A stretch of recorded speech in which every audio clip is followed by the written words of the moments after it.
Anjaneya sir ಮಾತಾಡ್ತಿರೋದು.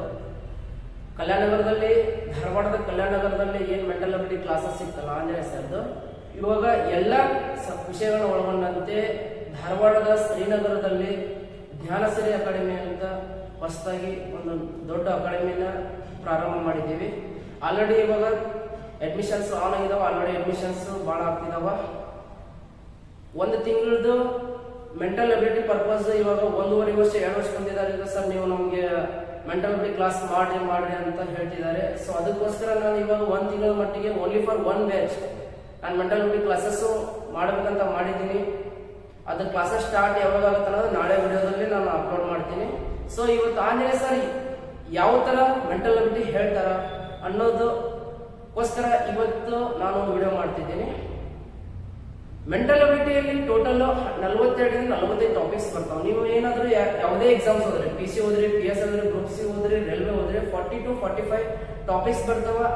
ನೀವು ಎಲ್ಲ ಮೆಂಟಲ್ ಅಬಿಲಿಟಿ ಕ್ವಶನ್ಸ್ ಅನ್ನ ಔಟ್ ಆಫ್ ಔಟ್ ಹೊಡಿಬೇಕು, 15 ಹೊಡಿಬೇಕು ಅಂತಂದ್ರೆ ಆ 45 ಕಾನ್ಸೆಪ್ಟ್ ಅನ್ನು ನೀವು ಕ್ಲಿಯರ್ ಮಾಡ್ಕೋಬೇಕು, ತಿಳ್ಕೋಬೇಕು. ಇವತ್ತು ಆ 45 ಕಾನ್ಸೆಪ್ಟ್ ಅಲ್ಲಿ ನಾನು ಒಂದು ಟಾಪಿಕ್ ಹೇಳ್ತೀನಿ. ಆ 45 ಕಾನ್ಸೆಪ್ಟ್ ಯಾವ್ಯಾವ ತರ ಅನ್ನೋದು ನಾನು ನೆಕ್ಸ್ಟ್ ವಿಡಿಯೋದಲ್ಲಿ ಹೇಳ್ತೀನಿ. ಇವತ್ತು ಅದರೊಳಗೆ ಒಂದು ಕಾನ್ಸೆಪ್ಟ್ ಅನ್ನ ಹೇಳ್ತೀನಿ. ಅದು ಯಾವ್ದೊಂದು ಕಾನ್ಸೆಪ್ಟ್ ಅಂದ್ರೆ ನಾನು ಸ್ಟಾರ್ಟಿಂಗ್ ನಾನು ಮೆಂಟಲ್ ಅಬಿಲಿಟಿ ಸ್ಟಾರ್ಟ್ ಮಾಡಿದ ಫಸ್ಟ್ ಕಾನ್ಸೆಪ್ಟ್ ಅಂತಂದ್ರೆ ಸ್ಟ್ಯಾಟಿಸ್ಟಿಕ್ಸ್. ಸ್ಟ್ಯಾಟಿಸ್ಟಿಕ್ಸ್ಗೆ ಕನ್ನಡದಲ್ಲಿ ಏನಂತಾರಪ್ಪ ಅಂತಂದ್ರೆ ಅಂಕಿಅಂಶಗಳು. ಏನ್ ಸರ್ ಸ್ಟ್ಯಾಟಿಸ್ಟಿಕ್ಸ್ ಅಂತಂದ್ರೆ ಏನು ಅಂಕಿಅಂಶಗಳು ಅಂತಂದ್ರೆ ಪ್ರಿಡಿಕ್ಷನ್ ಅನ್ನ ಪ್ರಿಡಿಕ್ಟ್ ಮಾಡೋದನ್ನ ಯಾವ ತರಪ್ಪ ಅಂತಂದ್ರೆ ಇವಾಗ ಏನಾದ್ರು ಕ್ರಿಕೆಟ್ ಆಡ್ತಿದಾರ ಅಂತಂದ್ರೆ ಮುಂಚೆನೆ ಹೇಳ್ತಾರೆ ಅವರು ಇವಾಗ ಮಳೆ ಬರತ್ತ.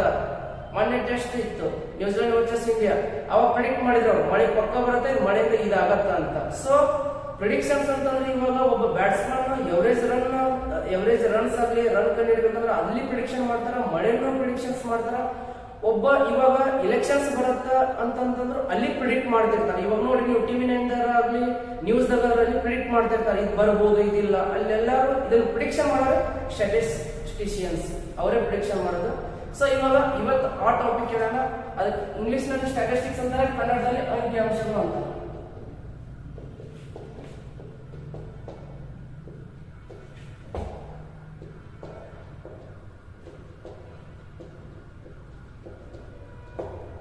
ಸ್ಟ್ಯಾಟಿಸ್ಟಿಕ್ಸ್ ಅಂದ್ರೆ ಏನು ಅಂತ ಗೊತ್ತಾಯ್ತು. ಅಂಕಿಅಂಶಗಳು ಅಂತಂದ್ರೆ ಅಂಕಿಅಂಶಗಳು ಸ್ಟ್ಯಾಟಿಸ್ಟಿಕ್ಸ್ ಅಂತಂದ್ರೆ ಏನು ಹೊರಗಿನ ಜಗತ್ತಿನ ಏನ್ ಯೂಸ್ ಆಗೈತೆ ಅನ್ನೋದು ನಿಮ್ಗೆ ಗೊತ್ತಾಯ್ತು. ಈ ಸ್ಟ್ಯಾಟಿಸ್ಟಿಕ್ಸ್ ಒಳಗೆ 4 ಟೈಪ್ಸ್. ಒಂದು ಮೀನ್, ಎರಡನೇದು ಮೀಡಿಯನ್, ಮೂರನೇದು ಮೋಡ್, ನಂಬರ್ 4 ರೇಂಜ್. ಒಬ್ಬೊಬ್ರು BA ಸ್ಟೂಡೆಂಟ್ಸ್ ಇರ್ತೀರಿ, BA ದವ್ರಿಗೆ ಸರ್ ನಮ್ಗೆ ಅಂಕಿಅಂಶ ಗೊತ್ತಿದ್ರೆ ಏನು ವರಿ ಮಾಡ್ಕೊಬೇಡ್ರಿ. ಮೀನ್ ಅಂತಂದ್ರೆ ಏನೋ ನೀವು ಕೇಳಿರ್ತೀರಿ, ಸರಾಸರಿ ಹೆಂಗ್ ಕಂಡಿಡ ಅಂತ. ಮೀನ್ ಕನ್ನಡ ಪದನೇ ಸರಾಸರಿ ಅಂದ್ರೆ. ಮೀಡಿಯನ್ ಅಂತಂದ್ರೆ ಮಧ್ಯಾಂಕ ಅಂತಂದ್ರೆ ಮಧ್ಯದ ಕಂಡಿಡಿಯೋದನ್ನ. ಮೋಡ್ ಅಂತಂದ್ರೆ ಬಹುಲಕನೂ ಅಂತಾರ, ಇನ್ನೊಂದು ರೂಢಿ ಬೆಲೆನೂ ಅಂತಾರ. ಬಹುಲಕನೂ ಅಂತಾರ, ರೂಢಿ ಬೆಲೆನೂ ಅಂತಾರ.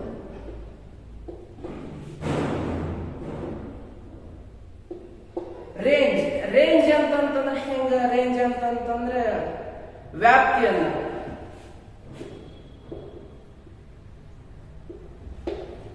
ಒಂದೊಂದು ಹೇಳ್ಬಿಡ್ತೀನಿ. ಫಸ್ಟ್ ಮೀನ್ ಸರಾಸರಿ ಹೆಂಗಪ್ಪ ಅಂತಂದ್ರೆ ಒಬ್ಬ ಬ್ಯಾಟ್ಸ್ಮನ್ ವಿರಾಟ್ ಕೊಹ್ಲಿ ಏನಾದ್ರೆ ಇವಾಗ 1 ಇನ್ನಿಂಗ್ಸ್ ಎಷ್ಟು ರನ್ ಹೊಡೆದಾನ, 2 ಇನ್ನಿಂಗ್ಸ್ ಎಷ್ಟು ಹೊಡೆದಾನ, 10 ಇನ್ನಿಂಗ್ಸ್ ಎಷ್ಟು ಹೊಡೆದಾನ ಅಂತಂದ್ರೆ ಅವ್ನು ಸರಾಸರಿ ರನ್ ಸ್ಕೋರ್ ಎಷ್ಟೈತೆ ಅಂತ ಕಂಡು ಹಿಡಿಯೋದು. ಸರಾಸರಿ ಮಧ್ಯಾಂಕ ಅಂತಂದ್ರೆ ಮಧ್ಯದ ಕಂಡು ಹಿಡಿಯೋದಂದ್ರೆ. ಮೋಡ್ ಬಹುಲಕ ಅಂದ್ರೆ ರೂಢಿ ಬೆಲೆ ಅಂದ್ರೆ ಪದೇ ಯಾವ ಸಂಖ್ಯೆ ಬಂದಿರ್ತಲ್ಲ ಅದೇ ಬಹುಲಕ ಆಗತ್ತ. ರೇಂಜ್ ಅಂದ್ರೆ ವ್ಯಾಪ್ತಿ ಹೆಂಗ್ ಕಂಡು ಹಿಡಿತೀರಪ್ಪ ಅಂತಂದ್ರೆ ದೊಡ್ಡದು ಇರುತ್ತ, ಸಣ್ಣದು ಇರುತ್ತ. ಆ ದೊಡ್ಡದ್ರೊಳಗೆ ಸಣ್ಣದು ಏನಾರ ಕಳೆದ್ರಪ್ಪ ಅಂತಂದ್ರೆ ಮೈನಸ್ ಮಾಡಿದ್ರಪ್ಪ ಅಂತಂದ್ರೆ ಅದೇ ಒಂದು ವ್ಯಾಪ್ತಿ ಆಗತ್ತ.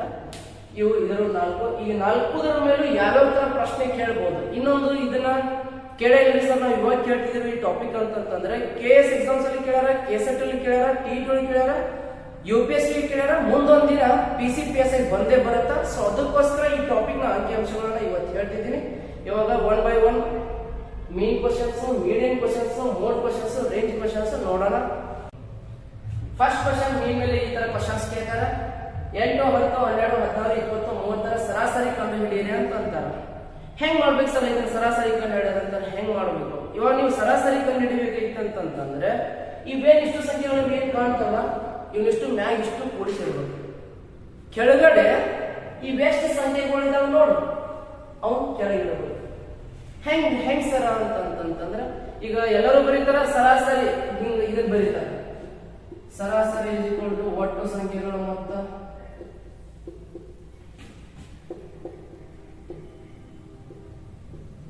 ಡಿವೈಡೆಡ್ ಬೈ ಒಟ್ಟು ಸಂಖ್ಯೆಗಳು ಇದನ್ನು ಬರೀತಾರೆ. ಸರಾಸರಿ ಅಂದ್ರೆ ಏನು? ಇಷ್ಟು ಸಂಖ್ಯೆಗಳ ಮೊತ್ತ ಡಿವೈಡೆಡ್ ಬೈ ಒಟ್ಟು ಸಂಖ್ಯೆಗಳು. ಈ ಒಟ್ಟು ಸಂಖ್ಯೆಗಳ ಮೊತ್ತ ಅಂತಂದ್ರೆ ಇಷ್ಟು ಮೇಲೆ ಇಷ್ಟು ಕೂಡಿಸ್ಕೋಬೇಕು.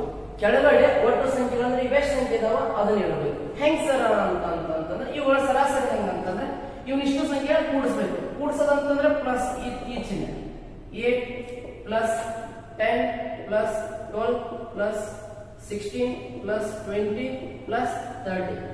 ಏನು ಮಾಡಿಲ್ಲ ನಾನು, ಇಲ್ಲಿದ್ದಿರುವ ಸಂಖ್ಯೆಗಳನ್ನ ಇಷ್ಟು ಪ್ಲಸ್ ಪ್ಲಸ್ ಹಾಕಿ ಮೇಲೆ ಬರ್ತಿದ್ದೀನಿ. ಈಗ ಒಟ್ಟು ಸಂಖ್ಯೆಗಳು ಅಂತಂದ್ರೆ ಇಲ್ಲಿ ಡಿವೈಡೆಡ್ ಬೈ ಇದೆ, ಸೊ ಡಿವೈಡೆಡ್ ಬೈ ಬರ್ತದೆ. ಒಟ್ಟು ಸಂಖ್ಯೆಗಳು ಅಂದ್ರೆ ಎಷ್ಟಿದಾವೆ? 1 2 3 4 5 6.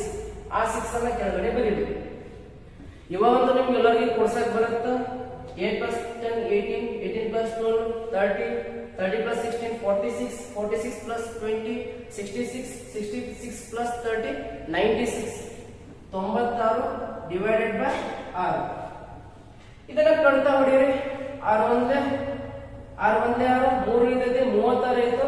6 36 ಅಂದ್ರೆ ಸೊ ಇದರ ಆನ್ಸರ್ 16. ಅಂದ್ರೆ ಸರಾಸರಿ ಕಂಡು ಹಿಡಿಯೋದು ಈ ತರ ಸಂಖ್ಯೆ ಏನಾದ್ರು ಕೊಟ್ಟು ಸರಾಸರಿ ಕಂಡು ಹಿಡಿಯಪ್ಪ ಅಂತಂದ್ರೆ ಕೊಟ್ಟಿರೋ ಸಂಖ್ಯೆಗಳನ್ನ ಇಷ್ಟು ಮೇಲೆ ಕೂಡಿಸ್ರಿ, ಕೆಳಗಡೆ ಏನೈತಲ್ಲ ಅವೆಷ್ಟು ಸಂಖ್ಯೆಗಳು ಅದನ್ನ ಬರೀರಿ, ಕೂಡಿಸ್ರಿ, ಕೊಡ್ತಾ ಹೋಗ್ರಿ. ಏನಾದ್ರು ಬೈ ಚಾನ್ಸ್ ಪಾಯಿಂಟ್ ಇಟ್ಟಿರ್ತಾನೆ, ಇಲ್ಲಿ ಏನಾದ್ರು ಪಾಯಿಂಟ್ ಬರೋದು ಪಾಯಿಂಟ್ ತಗೊಂಡ್ರಿ ಕೊಡೋದು. ಇದೆ ನೋಡಿ ಈ ತರ ಇದು ಸರಾಸರಿ ಒಂದನೇ ಲೆಕ್ಕ. ಎರಡನೇ ಕ್ವಶನ್ ಇದೇ ಸರಾಸರಿಯಲ್ಲಿ ಎರಡನೇ ಕ್ವಶನ್.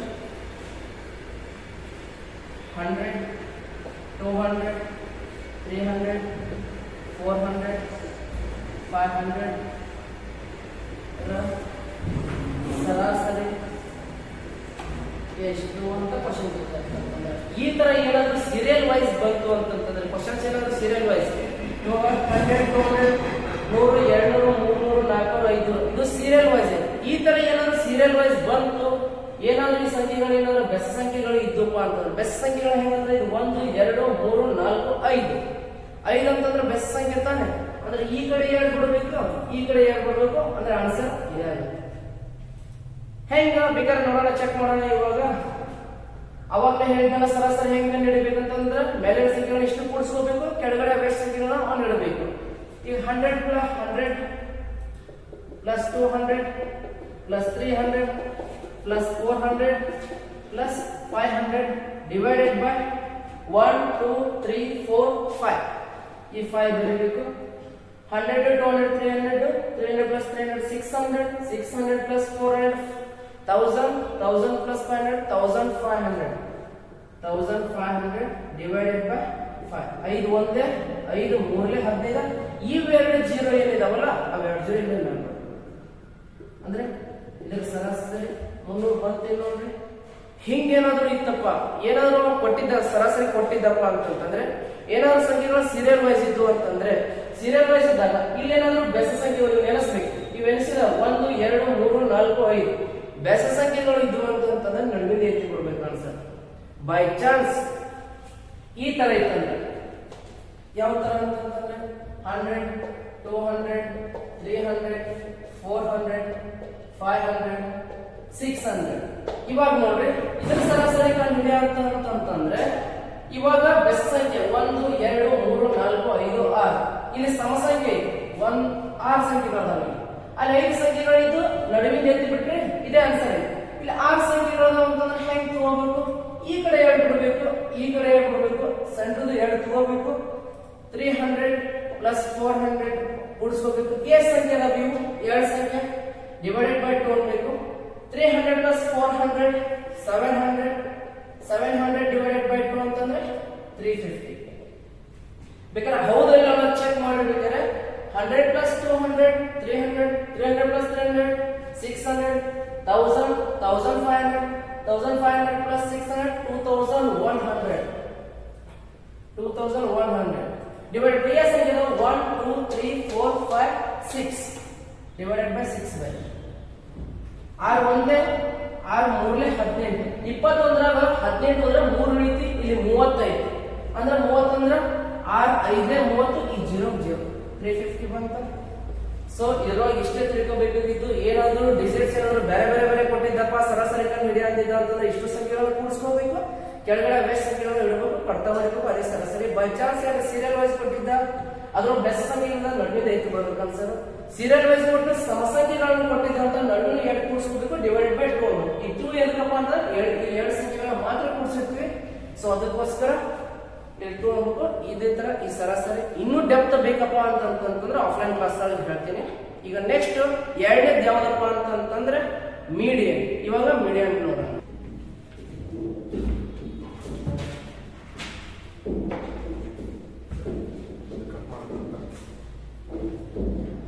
ಇವಾಗ ಇಲ್ಲಿ ನೋಡ್ರಿ, ಅವಾಗಲೇ ಹೇಳಿದ್ನಲ್ಲ ಸರಾಸರಿ ಸರಾಸರಿದು ಇನ್ನ ಎಕ್ಸತಿ ಕಂಡು ಡೆಪ್ತ್ ಆಗಿ ಆಫ್ಲೈನ್ ಕ್ಲಾಸಸ್ ಹೇಳೋಣ.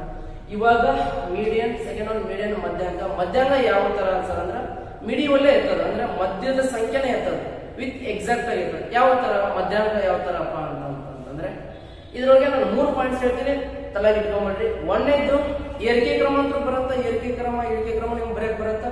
ಏರಿಕೆ ಕ್ರಮ ಹೆಂಗ್ ಸರ್ ಅದು ಗೊತ್ತಿಲ್ಲಪ್ಪ ಅಂತಂದ್ರೆ 1 3 2 6 5 7 11 8 ಇದಿತ್ತು ಸರ್. ಇನ್ನು ಏರಿಕೆ ಕ್ರಮದಲ್ಲಿ ಬರೀರಿ ಅಂತಂದ್ರೆ ಯಾವ ತರ ಏರಿಕೆ ಕ್ರಮ ಅಂತಂದ್ರೆ ಸಣ್ಣ ಸಂಖ್ಯೆ ಅಂದ್ರೆ ದೊಡ್ಡ ಸಂಖ್ಯೆ ತನಕ ಹೋಗೋದು, ಅದೇ ಏರಿಕೆ ಕ್ರಮ. 1 2 3 5 6 7 8 11 ಇದೇ ತರ ಏರಿಕೆ ಕ್ರಮ ಬರೆಯೋದು. ಇನ್ನ ಫಸ್ಟ್ ಒನ್ ಏರಿಕೆ ಕ್ರಮ. ಸೆಕೆಂಡ್ ಒನ್ ಅಂತಂದ್ರೆ ಈ ಸಂಖ್ಯೆಗಳು ಇನ್ನೇನ್ ಕೊಟ್ಟಿದ್ದಲ್ಲ ಸಂಖ್ಯೆಗಳನ್ನ, ಈ ಸಂಖ್ಯೆಗಳು ಏನಾದ್ರು ಬೆಸ ಸಂಖ್ಯೆ ಇದ್ದು ಏರಿಕೆ ಕ್ರಮ ಬಂದ್ಮೇಲೆ ಬೆಸ ಸಂಖ್ಯೆಗಳು ಬಂದು ಅಂದ್ರೆ ಮಧ್ಯದ ಸಂಖ್ಯೆನೇ ಆನ್ಸರ್ ಆಗಿರುತ್ತೆ. ಬೈ ಚಾನ್ಸ್ ಅವೇನಾದ್ರೂ ಸಮಸಂಖ್ಯೆ ಆಗಿತ್ತಪ್ಪ ಅಂತಂದ್ರೆ ನಡುವಿಂದ 2 ಕೂಡಿಸ್ಕೋಬೇಕು, ಡಿವೈಡ್ ಬಿಟ್ಟು ಹೋಗ್ಬೇಕು, ಅದೇ ಮಧ್ಯಾಂಕ ಆಗಿರುತ್ತೆ. ಹೆಂಗ ಯಾವ ತರ ಸರ್ ಒಂದು ಎಕ್ಸಾಂಪಲ್ ಕೊಡ್ರಿ. 3 8 4 10 9 6 5 ಇದರ ಮಧ್ಯಾಂಕ ಎಷ್ಟು? ಫಸ್ಟ್ ಇದನ್ನ ಏರಿಕೆ ಕ್ರಮದಲ್ಲಿ ಬರ್ಕೋಬೇಕು. ಏರಿಕೆ ಕ್ರಮದಲ್ಲಿ ನೋಡ್ರಿ, ಸಣ್ಣ ಸಂಖ್ಯೆ 3 4 5 6 8 9 10 1 2 3 4 5 6 7 1 2 3 4 5 6 7 ಇದ್ದ ಸಂಖ್ಯೆಗಳನ್ನ ಏರಿಕೆ ಕ್ರಮದಲ್ಲಿ ಬರ್ಕೊಂಡ್ರ ಆಮೇಲೆ ಏನ್ ಮಾಡ್ಬೇಕಪ್ಪ ಅಂತಂದ್ರೆ ಇವ್ ಎನಿಸ್ಬೇಕು. ಇವ್ 7 ಬೆಸ್ಟ್ ಸಂಖ್ಯೆ ಇದಾವ, ಬೆಸ್ಟ್ ಸಂಖ್ಯೆ ಇದಾವ ಅಂತಂದ್ರೆ ಈ ಕಡೆ 3 ಬಿಡ್ಬೇಕು, ಈ ಕಡೆ 3 ಬಿಡ್ಬೇಕು, ಇದೇ ಆನ್ಸರ್. ಮಧ್ಯದ ಇದೇ ಆಗತ್ತೆ ನೋಡ್ರಿ. 7 ಸಂಖ್ಯೆ ಇದಾವ, ಈ 7% ನಿಂದರ್ಸಿ ಹಿಂಗ 7% ನಿಂದರ್ಸಿ ಹೈಟ್ ಪ್ರಕಾರ ನಿಂದರ್ಸಿ, ಹೈಟ್ ಪ್ರಕಾರ ನಿಂದಿಸಿದ್ರೆ ಮಧ್ಯದಾಗ ಯಾಕಂದ್ರೆ ಇವೇ ಆಗ್ತಾನೆ. ಸೊ ಅದೇ ತರನ ಮಧ್ಯಾಂಕ ಇಲ್ಲಿಂದ ಇವಾಗ ಏರಿಕೆ ಕ್ರಮದಾಗ ಬರ್ಕೋರಿ, ಮಧ್ಯದನೇ ಆನ್ಸರ್. ಇವ 7 ಇತ್ತಪ್ಪ ಅಂತಂದ್ರೆ ಬೈ ಚಾನ್ಸ್ ಇನ್ನೂ ಒಂದು ನಂಬರ್ ಬಂದಿತ್ತು, ಇದೇ ಲೆಕ್ಕದಲ್ಲಿ ಇನ್ನೂ ಒಂದು ನಂಬರ್ ಬಂದಿತ್ತು, ಇಲ್ಲಿ ಇನ್ನೂ ಒಂದು ನಂಬರ್ ಏನಪ್ಪ ಅಂತಂದ್ರೆ 12 ಬಂದಿತ್ತು ಅಂತಂದ್ರೆ ಇಲ್ಲಿ 12 ಇಲ್ಲಿ ಬರುತ್ತ. ಇವಾಗ ಏನ್ ಮಾಡ್ಬೇಕು ಸರ್ ಮಧ್ಯಾಂಕ ಇವಾಗ ಹೆಂಗ್ ಕಂಡು ಹಿಡಿಬೇಕಪ್ಪ ಅಂತಂದ್ರೆ ಏರಿಕೆ ಕ್ರಮದಲ್ಲಿ ಬರ್ಕೊಂಡ್ರೆ ಏರಿಕೆ ಕ್ರಮದಲ್ಲಿ ತರನ ಐತ. ಆಮೇಲೆ ಏನ್ ಮಾಡ್ಬೇಕಂತಂದ್ರೆ ಇವಾಗ ಈ ಕಡೆ 3 ಬಿಡಬೇಕು, ಈ ಕಡೆ 3 ಬಿಡಬೇಕು, ಈ 3 ಬಿಡಬೇಕು, ಇಷ್ಟು 3 ಬಿಡಬೇಕು. ಈಗ ನೋಡ್ರಿ, ಇವಾಗ ಈ ಕಡೆ 3 ಬಿಟ್ರಿ, ಈ ಕಡೆ 3 ಬಿಟ್ರೆ ಸೆಂಟ್ರ್ 2 ಉಳಿತಾವ. 2 ಉಳಿತಂದ್ರೆ ಇವ್ 2 ಕೂಡಿಸ್ರಿ, 6 + 8 ಡಿವೈಡೆಡ್ ಬೈ ಇವೇ ಸಂಖ್ಯೆ ಇದಾವ, 2 ಸಂಖ್ಯೆ ಇದಾವ, ಅದಕ್ಕೆ ಕೆಳಗಡೆ 2 ಬರೀರಿ. 8 6 ಕೂಡಿಸಿದ್ರೆ 14 ಡಿವೈಡೆಡ್ ಬೈ 2 ಅಂತಂದ್ರೆ 7 ಇದೆ ಈ ಸಂಖ್ಯೆಯ ಮಧ್ಯಾಂಕ ಅಂತ. ಆಮೇಲೆ ಒಂದೇ ಎಕ್ಸಾಂಪಲ್ ಏನ್ ಹೇಳಿದೆ, ಈ 12 ಬಿಟ್ ಹೇಳಿದ್ದೆ, ಇದ್ರ ಮಧ್ಯಾಂಕ ಯಾವ್ದಾಗಿತ್ತಪ್ಪ ಅಂತಂದ್ರೆ 6 ಆಗಿತ್ತು. ಇವಾಗ ಒಂದ್ ಸಂಖ್ಯೆ ಎಕ್ಸ್ಟ್ರಾ ಮಾಡಿದೀವಿ, 12 ತಗೊಂಡಿವಿ, ಅವಾಗ ಈ ಕಡೆ 3 ಬಿಟ್ಟಿವಿ, ಈ ಕಡೆ 3 ಬಿಟ್ಟು 6 + 8 ಕೊಡ್ಸಿದ್ವಿ 7 ಅಂತ. ಇವಾಗ 2 ಎಕ್ಸಾಂಪಲ್ ಹೇಳ್ತೀನಿ, ಅದು ನಿಮ್ಗೆ ಕ್ಲಿಯರ್ ಆಗಿ ಗೊತ್ತಾಗ್ತದೆ. ಮಧ್ಯಾಂಕ ನೋಡೋಣ. ಮಧ್ಯಾಂಕ ಮೇಲೆ ಅವಾಗಲೇ ಕಾನ್ಸೆಪ್ಟ್ ಹೇಳಿದ್ದೆ ನಾನು ನಿಮಗೆ. ಫಸ್ಟ್ ಯಾವ ತರ ಏರಿಕೆ ಕ್ರಮದಲ್ಲಿ ಬರ್ಕೋಬೇಕು. ಸೆಕೆಂಡ್ ಒನ್ ಏನಾದ್ರು ಕೊಟ್ಟಿರೋ ಸಂಖ್ಯೆಗಳ ಏರಿಕೆ ಕ್ರಮ ಬರ್ಕೊಂಡ್ಮೇಲೆ ಅವ್ನು ಎಣಿಸ್ಬೇಕು ಸಂಖ್ಯೆಗಳು ಎಷ್ಟಿದಾವ ಅಂತ. ಆಮೇಲೆ ಸಂಖ್ಯೆಗಳ ಬೆಸ್ಟ್ ಸಂಖ್ಯೆ ಇದ್ದು 7 9 11 ಈ ತರ ಇದ್ದು ಅಂತಂದ್ರೆ ಈಗ 7 ಸಂಖ್ಯೆಗಳು ಇದ್ದು ಅಂತಂದ್ರೆ ಆ ಕಡೆ 3 ಬಿಡಬೇಕು, ಈ ಕಡೆ 3 ಬಿಡಬೇಕು, ಸೆಂಟರ್ ಎತ್ತು ಬಿಡಬೇಕು, ಅದೇ ಮಧ್ಯಾಂಕ ಆಗಿರುತ್ತೆ. ಬೈ ಚಾನ್ಸ್ ಸಮಸಂಖ್ಯೆ ಇತ್ತಪ್ಪ ಅಂತಂದ್ರೆ 8 ಸಂಖ್ಯೆಗಳಿದ್ವು, ಏಕೀಕರಣ ಬರ್ಕೊಂಡ ಮೇಲೆ 8 ಸಂಖ್ಯೆಗಳಿದ್ವು ಅಂದ್ರೆ ಆ ಕಡೆ 3 ಬಿಡಬೇಕು, ಈ ಕಡೆ 3 ಬಿಡಬೇಕು, ಸೆಂಟರ್ 2 ತಗೊಂಡು ಕೂಡಿಸಿ ಡಿವೈಡೆಡ್ ಬೈ 2 ಅಂತ ಬರಬೇಕು. ಇವಾಗ ಇವಾಗ ಇದ್ರೆ ಎಕ್ಸಾಂಪಲ್ಸ್ ನೋಡೋಣ. 100, 200, 450, 29, 1029, 300, 2000 1 ಮಧ್ಯಾಂಕ ಕಂಡುಹಿಡಿಯಿರಿ ಅಂತಂದಾರ. ಕ್ವಶನ್ ಕೇಳಂಗಿಲ್ಲ ಅನ್ಕೋಬೇಡ್ರಿ. ಕ್ವಶನ್ಸ್ NTPC ಎಕ್ಸಾಮ್ ದಾಗ, RRB ಗ್ರೂಪ್ ಎಕ್ಸಾಮ್ ದಾಗ, KS ಎಕ್ಸಾಮ್ ದಾಗ ಮತ್ತು KSET ಟೆಟ್ ಎಕ್ಸಾಮ್ಸ್ ಬಿದ್ದಾವ. ಆಲ್ರೆಡಿ ಕ್ವಶನ್ ಪೇಪರ್ ಇದೆ, ತೆಗೆದು ನೋಡ್ರಿ. PC ಓದಾಕತ್ತೀನಿ ನಾನು, PS ಓದಾಕತ್ತೀನಿ ನಾನು, KS ಓದಾಕತ್ತೀನಿ, ಬರಂಗಿಲ್ಲ ಅನ್ಕೋಬೇಡ್ರಿ. 100% ಬಂದೇ ಬರ್ತಾವ. ನೋಡ್ರಿ ಇವಾಗ ಇದರ ಮಧ್ಯಾಂಕ ಹೆಂಗ್ ಕಂಡುಹಿಡಿಯೋಣ. ಫಸ್ಟ್ ಕೊಟ್ಟಿರೋ ಸಂಖ್ಯೆಗಳನ್ನ 1ನೇ ಪಾಯಿಂಟ್ ಏರಿಕೆ, 2ನೇ ಪಾಯಿಂಟ್ ಬೆಸ ಸಂಖ್ಯೆಗಳಿದ್ದರೆ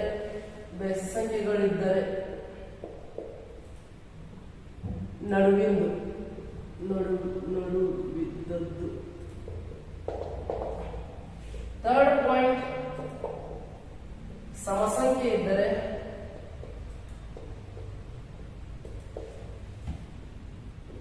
ಮಧ್ಯದ 2 ಸಂಖ್ಯೆಗಳನ್ನು ಕೂಡಿಸಿ, ಮಧ್ಯದ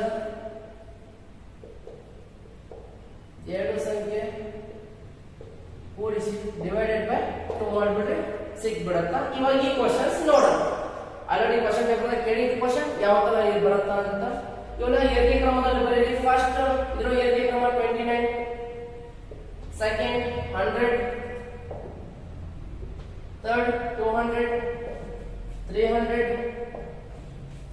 450, 1029, 2001 ಎಲ್ಲರೂ ಏಕೀಕ್ರಮದಲ್ಲಿ ಸಂಖ್ಯೆಗಳನ್ನು ಬರೆದೆ ನಾನು.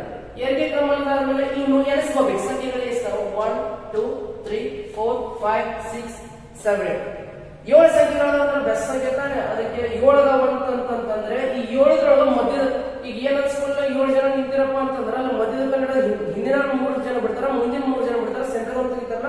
ಸೊ ಆ ತರನೇ ಫಸ್ಟ್ 3 ಬಿಡಬೇಕು, ಸೆಕೆಂಡ್ 3 ಬಿಡಬೇಕು, ಸೆಂಟರ್ ಎತ್ತಿ ಬಿಡಬೇಕು. ಅದೇ ಆನ್ಸರ್ ಆಗಿರುತ್ತೆ. ಈ ಪ್ರಶ್ನೆ ಮಧ್ಯಾಂಕ ಯಾವ್ದಪ್ಪ ಅಂತಂದ್ರೆ 300. ನೆಕ್ಸ್ಟ್ ಕ್ವಶನ್, ಈ ಸಂಖ್ಯೆ ಇದ್ರದ್ದು ಮಧ್ಯಾಂಕ ನೀವೇ ಹೇಳ್ತೀರ ಅನ್ಕೊಂಡಿದೀನಿ, ಅಲ್ಲೇ ಮಾಡ್ರಿ ಬರ್ಕೊಳ್ಳೋದಿದ್ರೆ 4, 8, 9, 9. ಇನ್ನೊಂದು ಹೇಳ್ತೀನಿ ಕೇಳ್ರಿ. ಮಧ್ಯಾಂಕ ಕಂಡುಹಿಡಿಬೇಕಪ್ಪ ಅಂತಂದ್ರೆ ಇವಾಗ ಒಂದು ಸ್ಕೂಲ್ ಐತಿ ಅಂತಂದ್ರೆ ಇಬ್ರು ಸೇಮ್ ಹೈಟ್ ಇರ್ತಾರ. ಇಬ್ರು ಸೇಮ್ ಹೈಟ್ ಇರ್ತಾರ ಅಂತ ಅಂದ್ಮೇಲೆ ಒಬ್ಬನ್ ತಗೋದು ಬೇರೆ ಕಡೆ ನಿಂದಿರ್ಸಂಗಿಲ್ಲ, ಅದೇ ಲೈನ್ ಅಲ್ಲೇ ನಿಂದಿರ್ಸ್ತಾರ. ಸೊ ಆ ತರ ಇಲ್ಲಿ 9 ಬಂದತಿ, ಇಲ್ಲಿ 9 ಬಂದ ಸರ್ 2 9 ಬಂದತಲ್ರಿ, ಒಂದೇ 9 ಬರ್ಕೊಳ್ಳೋಣ. 2 9 ಬರ್ಕೋಬೇಕು, ಈ 9 ಬರ್ಕೋಬೇಕು, ಈ 9 ಬರ್ಕೋಬೇಕು. 4, 8, 9, 9, ನೆಕ್ಸ್ಟ್ 11, 12, 13, 16. ಎಷ್ಟಿದಾವ ನೋಡ್ರಿ? 1, 2, 3, 4, 5, 6, 7, 8. 1, 2, 3, 4, 5, 6, 7, 8. 8 ಸಂಖ್ಯೆ ಅದ. ಈಗ 8 ಸಂಖ್ಯೆ ಅದಾವ ಅಂತಂದ್ರೆ ಸಮಸಂಖ್ಯೆ ಅಂದಿದ್ದೇನ್ರಿ ನಾನು. ಸಮಸಂಖ್ಯೆ ಬಂತಂತಂದ್ರೆ ಈಗ 8 ಜನ ಅದಾರ. ಸಮಸಂಖ್ಯೆ ಬಂತಂತಂದ್ರೆ ಇವ್ರು 8 ಜನ ಇದ್ದಾರೆ.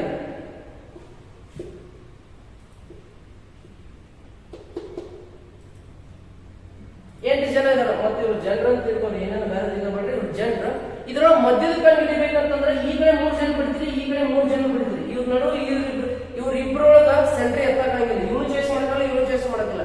ಸೊ ಅದ್ರೊಳಗ ಇದ್ರೊಳಗೆ ಮಧ್ಯದ ಇವ್ರಿಬ್ರು ಕೂಡಿಸ್ಬೇಕು. ಆ ತರ ಈ ಕ್ವಶನ್ ಒಳಗ, ಈ ಪ್ರಶ್ನೆ ಒಳಗ ಈ 3 ಬಿಡ್ರಿ, ಈ 3 ಬಿಡ್ರಿ. ಈಗ ಉಳಿದು ಯಾವ? ಇವೆರಡು. ಇವೆರಡನ್ನ ಏನ್ ಮಾಡ್ಬೇಕು? ಕೂಡಿಸ್ಕೋಬೇಕು. 9 + 11 ಡಿವೈಡೆಡ್ ಬೈ 2. ಇದು ಹೇಳಿ ನೋಡಿ. ಏನಾದ್ರೂ ಸಮಸಂಖ್ಯೆ ಎಕ್ಸ್ಟ್ರಾ ಸಮಸಂಖ್ಯೆ ಕೊಟ್ಟಿದ್ದಪ್ಪ ಅಂತಂದ್ರೆ ಮಧ್ಯದ 2 ಸಂಖ್ಯೆಗಳನ್ನ ಕೂಡಿಸ್ಕೋಬೇಕು, ಡಿವೈಡೆಡ್ ಬೈ 2 ಅನ್ಬೇಕು. ಇವಾಗ 9 + 11 ಅಂತಂದ್ರೆ 20, 20 ಡಿವೈಡೆಡ್ ಬೈ 2 ಬರೀತೀನಿ. 20 ಡಿವೈಡೆಡ್ ಬೈ 2 ಅಂತಂದ್ರೆ 10. ಪ್ರಶ್ನೆ ಇದನ್ನ ಹಿಂಗೆ ಕೇಳ್ತಾರ. 4, 8, 9, 12, 16, 13, 11, 9 ಅವರ ಮಧ್ಯಾಂಕ ಎಷ್ಟಪ್ಪ ಅಂತಂದ್ರೆ ಆನ್ಸರ್ 10. ಇದು ಇಲ್ಲಿಗೆ ಮಧ್ಯಾಂಕ ಸಾಕು. ಈಗ ನೆಕ್ಸ್ಟ್ ಮೋಡ್ ಬಗ್ಗೆ ಹೇಳೋಣ. ಮೋಡ್ ಹೆಂಗ್ ಸರ ಕಾನ್ಸೆಪ್ಟ್ ಅಂತಂದ್ರೆ, ಮೋಡ್ ಕನ್ನಡದಲ್ಲಿ ಬಹುಲಕ ಅಥವಾ ರೂಢಿ ಬೆಲೆ ಅಂತ. ಏನ್ ಸರ ಬಹುಲಕ ಅಥವಾ ರೂಢಿ ಬೆಲೆ ಅಂತಂದ್ರ, ನಾನೇ ಒಂದು ಆಫೀಸ್ನಾಗ ನಾನೋ ಒಂದು ಟೀಚ್ ಮಾಡಕತ್ತೀನಪ್ಪ ಅಂತಂದ್ರೆ ಇವಾಗ ಸ್ಟ್ರೆಂತ್ 50 ಜನ ಇರ್ತದೆ, 50 ಜನ ಇರ್ತೈತಿ. 50 ಜನದಲ್ಲಿ ಡೈಲಿ ಕುಂದ್ರ ಒಂದು ಪಕ್ಕ ನೆನಪಿರ್ತಾನೆ. 4 ದಿನಕ್ಕೊಮ್ಮೆ ಬರೋ 4 ದಿನಕ್ಕೊಮ್ಮೆ ನನ್ಗೆ ನೆನಪಿಲ್ಲ. ಡೈಲಿ ಏನಾದ್ರು ಕುಂದಿರ್ತಿದ್ದಾನೋ ಪಕ್ಕ ನಾವು ಇದೇ ಹುಡುಗ ಅಂದ್ರೆ ಅವ್ನು ಏನ ಸೆಲೆಕ್ಟ್ ಮಾಡ್ತಿದಲ್ಲ ಅವನೇ ಬಹುಲಕ ಅಥವಾ ರೂಢಿ ಬೆಲೆ ಅನ್ನ ಪ್ರಾಕ್ಟಿಕಲ್ ವೈಸ್. ಈ ಕ್ವಶನ್ಸ್ ಯಾವ ತರ ಕೇಳ್ತಾನ ಬಹುಲಕ ರೂಢಿ ಬೆಲೆ ಮೇಲೆ ಆಲ್ರೆಡಿ ಇದೊಂದು ಕೇಸ್ ಮೇಲೆ ಕ್ವಶನ್ ಆಗೈತಿ ನೋಡೋಣ. ಇವಾಗ ಬಹುಲಕ ಫಸ್ಟ್ ಒಂದು ಮೀನ್ ಇತ್ತು, ಸೆಕೆಂಡ್ ಒಂದು ಮೀಡಿಯನ್ ಐತಿ, ಇವಾಗ ಥರ್ಡ್ ಒಂದು ಮೋಡ್. ಮೋಡ್ ಅಂತಂದ್ರೆ ಇಂಗ್ಲಿಷ್ ನಾಗ ಮೋಡ್ ಅಂತಾರ, ಬಟ್ ಕನ್ನಡದಾಗ ಏನಂತಾರ ಬಹುಲಕನು ಅಂತಾರ, ಇನ್ನೊಂದಕ್ಕೆ ಇನ್ನೊಂದು ಹೆಸರ ರೂಢಿ ಬೆಲೆನು ಅಂತಾರ. ಮತ್ತೆ ಕ್ವಶನ್ಸ್ ನೋಡಿ ಇಷ್ಟು ಸಂಖ್ಯೆ ಕೊಟ್ಟು ಬಹಳ ಕ್ವಶನ್ ರೂಢಿ ಬೆಲೆ ಅಂದ್ರೆ ಒಂದು ಕ್ವಶನ್ ಪೇಪರ್ ಬಹುಲಕ ಕಂಡು ಅಂತಾರ. ರೂಢಿ ಬೆಲೆನ ಅಂದ್ರೆ ಒಂದೇ, ಬಹುಲಕ ಅಂದ್ರೂ ಒಂದೇ. ಇವಾಗ ಯಾವ ತರ ಕ್ವಶನ್ಸ್ ಕೇಳ್ತಾರ ಅಂದ್ರೆ ಈ ತರ ಕೇಳ್ತಾರೆ. ಇದಕ್ಕೆ ಮೇನ್ ಒಂದು ಕಾನ್ಸೆಪ್ಟ್ ಏನ್ ಸರ್ ಬಹುಲಕ ರೂಢಿ ಬೆಲೆ ಅಂತಂದ್ರೆ ಕೊಟ್ಟಿರುವ ಸಂಖ್ಯೆಗಳಲ್ಲಿ ಪದೇ ಪದೇ ಅತಿ ಹೆಚ್ಚು ಯಾವ ಸಂಖ್ಯೆ ಬಂದಿರುತ್ತೋ ಅದೇ ಆನ್ಸರ್. ಒಂದೇ ಪಾಯಿಂಟ್, ಈ ಕೊಟ್ಟಿರ್ತಕ್ಕಂಥ ಸಂಖ್ಯೆ ಇಲ್ಲಿ ನೋಡಿ 5 ಐತಿ, 4 ಐತಿ, 5 ಐತಿ, 4 ಐತಿ, 4 ಐತಿ, 4 ಐತಿ, 5 ಐತಿ. ಈ ಹಿಂದೆ ಕೊಟ್ಟಿರೋ ಸಂಖ್ಯೆಗಳು ಅತಿ ಹೈಯೆಸ್ಟ್ ರಿಪೀಟ್ ಯಾವ್ದಾಗಿರುತ್ತಲ್ಲ ಅದೇ ಸಂಖ್ಯೆ ರೂಢಿ ಬೆಲೆ ಅಲ್ಲ ಅಥವಾ ಬಹುಲಕ ಅಲ್ಲ ಸರ್. ಮತ್ತೆ ಇವಾಗ ಒಂದ್ ಸಂಖ್ಯೆ ಅದು ಸೇಮ್ ಬಂದತಿ, ಇದು ಸೇಮ್ ಬಂದ. ಇವಾಗ ಏನಾದ್ರು ಸಂಖ್ಯೆಗಳು ಕೊಟ್ಟಿರ್ತಾರೆ, 4 ಪದೇ ಪದೇ 5 ಟೈಮ್ಸ್ ರಿಪೀಟ್ ಆಗಿತ್ತು, 5 ಪದೇ ಪದೇ 5 ಟೈಮ್ಸ್ ರಿಪೀಟ್ ಆಗಿತ್ತು. ಅವಾಗ ಯಾವ್ದ್ರಿ ಆನ್ಸರ್ ಅಂತಂದ್ರ 4 ಅಥವಾ 5 ಅನ್ನೋದು. ಅಂದ್ರೆ ಏನಾದ್ರು ಎರಡು ಸಂಖ್ಯೆಗಳು ಸಮನಾಗಿ ಪದೇ ಪದೇ ಬಂದಿತ್ತಪ್ಪ ಅಂತಂದ್ರ ಅದು ಇಲ್ಲವೇ ಅದು ಅನ್ನೋದು. ಥರ್ಡ್ ಪಾಯಿಂಟ್ ಏನಪ್ಪಾ ಅಂತಂದ್ರೆ ಯಾವ್ದು ರಿಪೀಟ್ ಆಗಿಲ್ಲ, ಅದ್ರ ಒಂದು ಸಂಖ್ಯೆ ಪದೇ ಪದೇ ರಿಪೀಟ್ ಆಗಿಲ್ಲ, ಬೇರೆ ಬೇರೆ ಸಂಖ್ಯೆಗಳು ಅದಾವ ಅಂತಂದ್ರೆ ಅದರ ರೂಢಿ ಬೆಲೆ ಅಥವಾ ಬಹುಲಕ ಎಷ್ಟಪ್ಪ ಅಂತಂದ್ರೆ 0 ಅನ್ನೋದು. ಒಂದೇ ಪಾಯಿಂಟ್ ಪದೇ ಪದೇ ರಿಪೀಟ್ ಆಗಿದ್ದು, ಪದೇ ಪದೇ ಬಂದಿದ್ದು ಯಾವ ಸಂಖ್ಯೆ ಇರುತ್ತಲ್ಲ ಅದೇ ಆನ್ಸರ್ ಆಗಿರುತ್ತೆ. ಇವಾಗ ಒಂದೊಂದೇ ಕ್ವಶನ್ಸ್ ನೋಡೋಣ. ಫಸ್ಟ್ ಕ್ವಶನ್ 2, 3, 5, 6 ಇಷ್ಟು ಸಂಖ್ಯೆಗಳು ಕೊಟ್ಟಾಗ ಇದರ ರೂಢಿ ಬೆಲೆ ಎಷ್ಟು ಅಂತಾರೆ ಇದನ್ನ ಕ್ವಶನ್ ಪೇಪರ್ ಕೇಳ್ಯಾರ.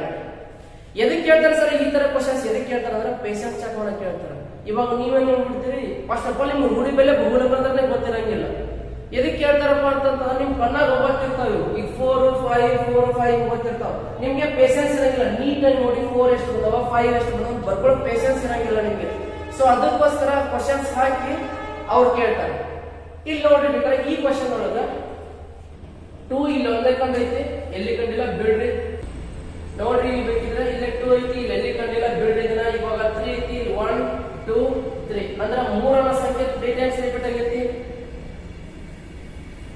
ಇವಾಗ 5 ಬರ್ತೀನಿ, 1, 2, 3, 4 5 ಇದು 4 ಟೈಮ್ಸ್ ರಿಪೀಟ್ ಆಗೈತಿ. ಇವಾಗ 6 ತಗೋತೀನಿ, 6 1, 2, 3, 4, 5 6 5 ಟೈಮ್ಸ್ ರಿಪೀಟ್ ಆಗೈತಿ. ಇವಾಗ 4 ತಗೋತೀನಿ, 1, 2, 3, 4, 5 6 7 ಅಂದ್ರೆ 7 ಸಾರಿ ರಿಪೀಟ್ ಆಗೈತಿ. 7 ಸಾರಿ ರಿಪೀಟ್ ಆಗೈತಿ ಅಂತಂದ್ರ ಈ ಕೊಟ್ಟಿರ್ತಕ್ಕಂಥ ಇಷ್ಟು ಸಂಖ್ಯೆಗಳ ರೂಢಿ ಬೆಲೆ ಎಷ್ಟಪ್ಪ ಅಂತಂದ್ರ ಆನ್ಸರ್ 4 ಅಂದ. ಸಿಂಪಲ್. ಈ ಕೊಟ್ಟಿರ್ತಕ್ಕಂಥ ಸಂಖ್ಯೆಗಳು ಇಷ್ಟು ಕೊಟ್ಟು ರೂಢಿ ಬೆಲೆ ಕಂಡು ಹಿಡಿಯ ಅಂತಂತಂದ್ರೆ ಈ ಪ್ರಶ್ನೆಯಲ್ಲಿ ಪದೇ ಪದೇ ಅತಿ ಹೆಚ್ಚು ಬಾರಿ ಯಾವ್ದು ರಿಪೀಟ್ ಇರುತ್ತಲ್ಲ ಅದೇ ಆನ್ಸರ್. ಇದ್ರೊಳಗೆ 4 ಆಗುತ್ತಾ? ಇದಕ್ಕೆ ಬರ್ತೀವಿ. ಇದ್ರೊಳಗೆ ನೋಡ್ರಿ ಬೇಕಿದ್ರೆ 7 9 10 13 11 7 9 19 12 11 9 7 9 10 11 ಇದ್ರ ಅತಿ ಪದೇ ಪದೇ ಯಾವ್ದು ರಿಪೀಟ್ ಆಗೈತಿ? 9 ತೋರಿ. 1 2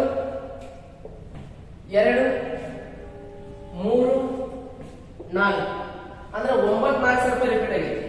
10 1 ಆಗೈತಿ, 2 ಆಗೈತಿ. 11 1 2 3 ಅಷ್ಟೇ ಆಗೈತಿ. ಆಮೇಲೆ 7 1 2 3 ಅಷ್ಟೇ ಆಗೈತಿ. ಬಟ್ ಇಲ್ಲಿ 9 4 ಟೈಮ್ಸ್ ರಿಪೀಟ್ ಆಗೈತಿ. ಸೊ ಅದಕ್ಕೋಸ್ಕರ ಈ ಇಷ್ಟು ಸಂಖ್ಯೆಗಳನ್ನು ಕೊಟ್ಟು ಇದರ ರೂಢಿ ಬೆಲೆ ಅಥವಾ ಬಹುಲಕ ಎರಡರಾಗ ಯಾವ್ದು ರೂಢಿ ಬೆಲೆ ಇರಲಿ ಬಹುಲಕ ಇರಲಿ ಹಿಂಗೆಲ್ಲ ಕ್ವಶನ್ ಕೇಳಿದ ಅಂತಂದ್ರೆ ಇದರ ಪದೇ ಪದೇ ಹೈಯೆಸ್ಟ್ ರಿಪೀಟ್ ಆಗಿದ್ದು 9 1 2 3 4 ಅಂದ್ರೆ ಆನ್ಸರ್ ಇದ್ರದ್ದು 9. ಎಷ್ಟು ಬಾರಿ ರಿಪೀಟ್ ಆಗಿತ್ತು ಅನ್ನೋದು ಆನ್ಸರ್ ಅಲ್ಲ, ಯಾವ ಸಂಖ್ಯೆ ಅತಿ ಹೆಚ್ಚು ಬಾರಿ ರಿಪೀಟ್ ಆಗಿತ್ತಲ್ಲ ಅದು ಆನ್ಸರ್. ಇದ್ರೊಳಗೆ 5 1 time 2 time 3 time 4 time 5 time 5 ಸಾರಿ ರಿಪೀಟ್ ಆಗಿದೆ. ಇಲ್ಲಿ ಬನ್ನಿ 3 1 2 3 4 5 ಅಂದ್ರೆ 3 5 ಟೈಮ್ಸ್ ರಿಪೀಟ್ ಆಗಿದೆ. 5 5 ಟೈಮ್ಸ್ ರಿಪೀಟ್ ಆಗಿದೆ, 3 5 ಟೈಮ್ಸ್ ರಿಪೀಟ್ ಆಗಿತ್ತು ಅಂತಂದ್ರೆ ಇದರ ಆನ್ಸರ್ ಅಲ್ಲಿ ಆಪ್ಷನ್ಸ್ ಏನಿರುತ್ತೆ ಅಂತಂದ್ರೆ 3 ಇಲ್ಲವೇ 5 ಅಂತರ ಇರುತ್ತೆ, ಇಲ್ಲ 5 ಇಲ್ಲವೇ 3 ಅಂತರ ಇರುತ್ತೆ. ಹೆಂಗ್ ಬರೆದ್ರು ಒಂದೇ. ಆಪ್ಷನ್ಸ್ ಇರತ್ತ ಇಲ್ಲ ಆರ್ ಇರತ್ತೆ 3 or 5 5 or 3 ಅತ್ತಿರತ್ತೆ ಈ ತರ ಏನಾದ್ರು ಕ್ವಶನ್ಸ್ ಕೊಡ್ತಾ ಎರಡು ಸಂಖ್ಯೆ ಸೇಮ್ ರಿಪೀಟ್ ಆಗಿದ್ದು ಅಂತಂದ್ರೆ ಅದು ಇಲ್ಲವೇ ಅದು ಅಂತಂದ ನೆಕ್ಸ್ಟ್ ಇದು 4 3 5 6 1 2 ಇದ್ರೊಳಗೆ ಯಾವ್ದಾದ್ರು ಸಂಖ್ಯೆ ಏನಾದ್ರು ಪದೇ ಪದೇ ರಿಪೀಟ್ ಆಗಿದೆ ಆಗಿಲ್ಲ ಸೊ ಇದ್ರೊಳಗೆ ಯಾವ್ದಾದ್ರು ಸಂಖ್ಯೆ ಪದೇ ಪದೇ ರಿಪೀಟ್ ಆಗಿಲ್ಲಪ್ಪ ಅಂತಂದ್ರೆ ಇದರ ಆನ್ಸರ್ ಏನಪ್ಪ ಅಂದ್ರೆ 0 ಇದನ್ನ ಆಲ್ರೆಡಿ ಒಮ್ಮೆ RRB NTPS ಎಕ್ಸಾಮ್ ಒಳಗೆ ಇದನ್ನ ಕೇಳಿದೆ ಯಾವ್ದು ರಿಪೀಟ್ ಆಗಿಲ್ಲ ಅದ್ರ ರೂಢಿ ಬೆಲೆ ಇಂಗ್ಲಿಷ್ ನಲ್ಲಿ ಏನಂತಾರ ಮೋಡ್ ಅಂತಾರ ನಿಮ್ ಕನ್ನಡದಾಗ ಏನಂತಾರ ಅಂದ್ರೆ ರೂಢಿ ಬೆಲೆ ಅಂತ ನೀವು ನೆನಪಿಟ್ಕೊಂಡು ಮೋಡ್ ಅಂದ್ರೆ ರೂಢಿ ಬೆಲೆ ಅಂತ ಇದ್ರ ಯಾವ್ದು ರಿಪೀಟ್ ಆಗಿಲ್ಲ ಅಂತ ಆನ್ಸರ್ 0 ಇಲ್ಲಿಗೆ ಥರ್ಡ್ ಮೋಡ್ ಬಗ್ಗೆ ಮುಗಿತಿ ಲಾಸ್ಟ್ ಒನ್ ರೇಂಜ್ ರೇಂಜ್ ಅಂತಂದ್ರೆ ಕನ್ನಡದಲ್ಲಿ ಏನಂತಾರಪ್ಪ ಅಂತಂದ್ರೆ ವ್ಯಾಪ್ತಿ ಅಂತಾರೆ ವ್ಯಾಪ್ತಿ ಅಂತಂದ್ರೆ ಏನು ದೊಡ್ಡದ್ರೊಳಗೆ ಸಣ್ಣದ ಕಳೆಯೋದಲ್ಲ ಅದೇ ವ್ಯಾಪ್ತಿ ಇವಾಗ ವ್ಯಾಪ್ತಿ ಬಗ್ಗೆ ನೋಡ್ಬಿಡ್ರಿ number 4th one range range ಅಂತಂದ್ರೆ ವ್ಯಾಪ್ತಿ ಅನ್ನೋದು ವ್ಯಾಪ್ತಿ ಅಂತಂದ್ರೆ ದೂರದ್ರೊಳಗೆ ಸಣ್ಣದ ಕಳೆಯೋದಲ್ಲ ಏನ್ ಸರ ರೇಂಜ್ ಅಂತಂದ್ರೆ ದೊಡ್ಡದ್ರೊಳಗೆ ಸಣ್ಣದು ಕನ್ನಡ ದೊಡ್ಡದಂದ್ರೆ ಒಂದೇ ಗರಿಷ್ಠ ಅಂದ್ರೆ ಒಂದೇ ಸಣ್ಣದಂದ್ರೆ ಒಂದೇ ಕನಿಷ್ಠ ಅಂದ್ರೂ ಒಂದೇ ಏನ್ ಸರ ವ್ಯಾಪ್ತಿ ಕನ್ನಡ ಮೀನಿಂಗ್ ಅಂತಂದ್ರೆ ಗರಿಷ್ಠ ಮೈನಸ್ ಕನಿಷ್ಠ ಇದನ್ನ ಒಟ್ಟ ಮರಿಬಾರ್ದು ಗರಿಷ್ಠ ಮೈನಸ್ ಕನಿಷ್ಠ ಒಟ್ಟ ಮರಿಬಾರ್ದು ಹೆಂಗ್ ಸರ ಗರಿಷ್ಠ ಮೈನಸ್ ಕನಿಷ್ಠ ಅಂತಂದ್ರೆ ಸ್ಕೂಲ್ದು ಈಗ ಪರ್ಸೆಂಟೇಜ್ ರೇಂಜ್ ಏನಪ್ಪಾ ಅಂತ ಕೇಳಿದ್ರೆ ಅಂತಂದ್ರೆ ಒಬ್ಬ 98% ಇರುತ್ತೆ ಒಬ್ಬಂದು 33% ಇರ್ತೈತಿ ಒಬ್ಬಂದು 90 ಇರುತ್ತೆ ಒಬ್ಬಂದು 50% ಇರುತ್ತೆ ಒಂದು ಸ್ಕೂಲ್ನಾಗ ಅದ್ರ ರೇಂಜ್ ಏನಪ್ಪಾ ಅಂತಂದ್ರೆ ಹೈಯೆಸ್ಟ್ ಮತ್ತು ಲೋವೆಸ್ಟ್ ಇರೋ ಡಿಫ್ರೆನ್ಸ್ ಎಷ್ಟಪ್ಪ ಅಂತಂದ್ರೆ ಅವ್ನು 90% ಒಂದು 50% ಅಂದ್ರೆ ಅದ್ರ ರೇಂಜ್ 40% ಅಲ್ಲ ವ್ಯಾಪ್ತಿ ಅಂದ್ರೆ ಅವ್ನು ದೊಡ್ಡದ್ರೊಳಗ ಇವ್ರು ಸಣ್ಣ ಕಳೆದು ಬಿಡ್ಬೇಕಂದ್ರ ಇದೇ ರೇಂಜ್ ಅಲ್ಲ ಸರ್ ಇದ್ರ ಮೇಲೆ ಯಾವ ತರ ಕ್ವಶನ್ಸ್ ಕೇಳ್ತಾರ ಅಂತಂದ್ರೆ ಇವ್ ಒಂದ್ ಸಂಖ್ಯೆ ಕೊಡ್ತಾರ ಸಂಖ್ಯೆ 8 10 2 7 106 210 214 512 ಅದರ ವ್ಯಾಪ್ತಿ ಎಷ್ಟು ಅಂತ ಬಹಳ ಜನ ಇನ್ನೊಂದು ಹೇಳ್ರಿ ಇವಾಗ ಬಹಳ ಜನ ಕೇಳಬೇಕಪ್ಪ ಅಂತಂದ್ರೆ ಇವಾಗ ನಾನು ಇಷ್ಟೋ ತನಕ ಹೇಳಿದ್ರು ಒಬ್ಬರಿಗೆ ರೂಢಿ ಬೆಲೆ ಏನ್ ರೂಢಿ ಬೆಲೆ ಅಂತಿರ್ತಾರ ಇಲ್ಲಾಂದ್ರೆ ಮಧ್ಯಾಂಕ ಏನು ಮಧ್ಯಾಂಕ ಅಂದ್ರೆ ಇಲ್ಲ ವ್ಯಾಪ್ತಿ ಅಂದ್ರೆ ಏನ್ ವ್ಯಾಪ್ತಿ ಅಂದ್ರೆ ಏನ್ ಕಂಡು ಹಿಡಿದಂತಿರ್ತಾರ ಏನಿಲ್ಲ ಸಿಂಪಲ್ ಈ ಸಂಖ್ಯೆಗಳನ್ನ ಕೊಟ್ಟಿರ್ತಾರಲ್ಲ ಈ ಸಂಖ್ಯೆಗಳೊಳಗೆ ದೊಡ್ಡ ಸಂಖ್ಯೆ ಯಾವ್ದಪ್ಪ ಅಂತಂದ್ರೆ ನೋಡ್ರಿ ಇವಾಗ ಇದ್ರ ದೊಡ್ಡ ಸಂಖ್ಯೆ ಯಾವ್ದು ಅಂತಂದ್ರೆ ಇದು 512 ನಾನು ಅವಾಗಲೇ ಹೇಳಿದೆ ವ್ಯಾಪ್ತಿ ಕಂಡು ಹಿಡ್ಬೇಕಂತಂದ್ರೆ ಗರಿಷ್ಠ ಮೈನಸ್ ಕನಿಷ್ಠ ದೊಡ್ಡದು ಮೈನಸ್ ಸಣ್ಣದು ಗರಿಷ್ಠ ಅಂತಂದ್ರೆ ಇದ್ರ ಗರಿಷ್ಠ ಸಂಖ್ಯೆ ಯಾವ್ದೈತಿ 512 512 ಬರೀರಿ ಮೈನಸ್ ಈಗ ಮೈನಸ್ ಬರೀರಿ ಕನಿಷ್ಠ ಅಂತಂದ್ರೆ ಯಾವ್ದು ಕನಿಷ್ಠ ಅಂತಂದ್ರೆ ಇದ್ರೊಳಗೆ ನೋಡ್ರಿ ಸಂಖ್ಯೆ 2 ಬರೀರಿ 512 ಒಳಗ 2 ಕಳೆದ್ರೆ ಎಷ್ಟು 510 ಇದೇ ಆನ್ಸರ್ ಸಿಂಪಲ್ ಗರಿಷ್ಠ ದೊಡ್ಡ ಸಂಖ್ಯೆಗಳು ಸಣ್ಣ ಸಂಖ್ಯೆಗಳಂದ್ರೆ ಆನ್ಸರ್ ಇವಾಗ ನೆಕ್ಸ್ಟ್ ಬೇಕಿದ್ರೆ ನೀವೇ ಕ್ವಶನ್ ಹೇಳ್ಬೋದು ಈ ಕಡೆ ಬರೀತೀನಿ ನೋಡ್ರಿ ಇಲ್ಲಿ ಎಷ್ಟಾಗಿ ಬರೀತೀನಿ 10 30 7 60 95 120 ರ ವ್ಯಾಪ್ತಿ ಎಷ್ಟು ಅಂತ ಇದರ ವ್ಯಾಪ್ತಿ ಎಷ್ಟಪ್ಪ ಅಂತಂತಂದ್ರೆ 10 30 7 60 95 120 ರ ವ್ಯಾಪ್ತಿ ಎಷ್ಟಪ್ಪ ಅಂತಂತಂದ್ರೆ ದೊಡ್ಡ ಸಂಖ್ಯೆ ಯಾವ್ದ್ರಿ ಇದ್ರೊಳಗ ದೊಡ್ಡ ಸಂಖ್ಯೆ ಅಂತಂದ್ರೆ 120 ದೊಡ್ಡ ಸಂಖ್ಯೆ ಸಣ್ಣ ಸಂಖ್ಯೆ 7 ಅಂದ್ರೆ ಗರಿಷ್ಠ ಸಂಖ್ಯೆ ಯಾವುದು 120 ಗರಿಷ್ಠ ಸಂಖ್ಯೆ ಬಂದ್ಮೇಲೆ ಮೈನಸ್ ಸಂಖ್ಯೆ ಒಟ್ಟ ಮರಿಬಾರ್ದು ಮೈನಸ್ ಬರೀಬೇಕು ಯಾಕಂದ್ರೆ ಗರಿಷ್ಠ ಮೈನಸ್ ಕನಿಷ್ಠ ಕನಿಷ್ಠ ಸಂಖ್ಯೆ ಯಾವ್ದು 7 120 ಒಳಗೆ 7 ಕಳೆದ್ರೆ 130 ಇದೆ ಇದರ ವ್ಯಾಪ್ತಿ ನಾನು 4 ಹೇಳಿದೆ ಒಂದು ಸ್ಟ್ಯಾಟಿಸ್ಟಿಕ್ಸ್ ಒಳಗೆ ಒಂದು ಮೀನ್ ಸರಾಸರಿ ಬಗ್ಗೆ ಹೇಳಿದೆ ಸರಾಸರಿ ಏನಪ್ಪಾ ಅಂತಂದ್ರೆ ಇಷ್ಟು ಕೂಡ್ಸೋದು ಕೆಳಗಡೆ ಅಭ್ಯಾಸ ಸಂಖ್ಯೆಗಳನ್ನ ಇದಾವು ಕಡ್ತಾ ಮಾಡಿದ್ರೆ ಸರಾಸರಿ ಕ್ಲೋಸ್ ಎರಡನೇದು ಹೇಳಿದೆ ಮಧ್ಯಾಂಕ ಏನಂದ್ರೆ ಕೊಟ್ಟಿರುವ ಸಂಖ್ಯೆಗಳ ಮೊದಲು ಏಕೀಕ್ರಮ ಬರ್ಕೋಬೇಕು ಏಕೀಕ್ರಮ ಬರೋದಕ್ಕೇನ ಸಂಖ್ಯೆಗಳನ್ನ ಎಣಿಸ್ಬೇಕು ಏನಾದ್ರೂ ನಿಮ್ಗೆ ಎಣಿಸಿದ ಬೆಸ್ಟ್ ಸಂಖ್ಯೆ ಬಂದವ ನಡುವಿಂದೇ ಅನ್ಸರ್ ಬೈ ಚಾನ್ಸ್ ಏನಾದ್ರು ಸಣ್ಣ ಸಂಖ್ಯೆ ಬಂದವ ಅವ್ ನಡುವಿನ 2 ಕೂಡಿಸ್ಕೋಬೇಕು ಡಿವೈಡ್ ಬೈ 2 ಅನ್ಬೇಕು ಇದೇ ಮಧ್ಯಾಂಕ ಥರ್ಡ್ ಒನ್ ಮೋಡ್ ಅಂತಂದ್ರೆ ಕನ್ನಡದಾಗ ರೂಢಿ ಬೆಲೆ ಅಥವಾ ಬಹುಲಕ ರೂಢಿ ಬೆಲೆ ಅಂದ್ರೂ ಒಂದೇ ಬಹುಲಕ ಅಂದ್ರೂ ಒಂದೇ ಇದನ್ನ ಸ್ವಲ್ಪ ತಲೆಗೆ ಇಟ್ಕೊಂಡ್ಬಿಡ್ರಿ ಬಹುಲಕ ಅಥವಾ ರೂಢಿ ಬೆಲೆ ಕೇಳಿದ್ರೆ ಅಂತಂದ್ರೆ ಕೊಟ್ಟಿರುವ ಸಂಖ್ಯೆ ಯಾವ್ದು ಜಾಸ್ತಿ ಪದೇ ಪದೇ ರಿಪೀಟ್ ಆಗಿರ್ತಲ್ಲ ಅದೇ ಆನ್ಸರ್ ಬೈ ಚಾನ್ಸ್ 2 ಸಂಖ್ಯೆ ಒಂದು ಸಂಖ್ಯೆನೂ ಅಷ್ಟೇ ರಿಪೀಟ್ ಆಗಿತ್ತು, ಇನ್ನೊಂದು ಸಂಖ್ಯೆನೂ ಸೇಮ್ ಪದೇ ಪದೇ ರಿಪೀಟ್ ಆಗಿತ್ತು ಅಂದ್ರೆ ಅದು ಇಲ್ಲವೇ ಅದು ಆನ್ಸರ್. ಅದ್ರಾಗೆ ಥರ್ಡ್ ಪಾಯಿಂಟ್ ಏನಪ್ಪಾ ಅಂತಂದ್ರೆ ಯಾವುದು ರಿಪೀಟ್ ಆಗಿಲ್ಲಪ್ಪ ಅಂದ್ರೆ ಆನ್ಸರ್ 0. ನಂಬರ್ 4 ರೇಂಜ್, ವ್ಯಾಪ್ತಿ ಬಗ್ಗೆ ಹೇಳಿದ್ರೆ ವ್ಯಾಪ್ತಿಯ ಸಿಂಪಲ್, ದೊಡ್ಡ ಸಂಖ್ಯೆ ಸಣ್ಣ ಸಂಖ್ಯೆಗಳಿದೆ ಅದೇ ವ್ಯಾಪ್ತಿ.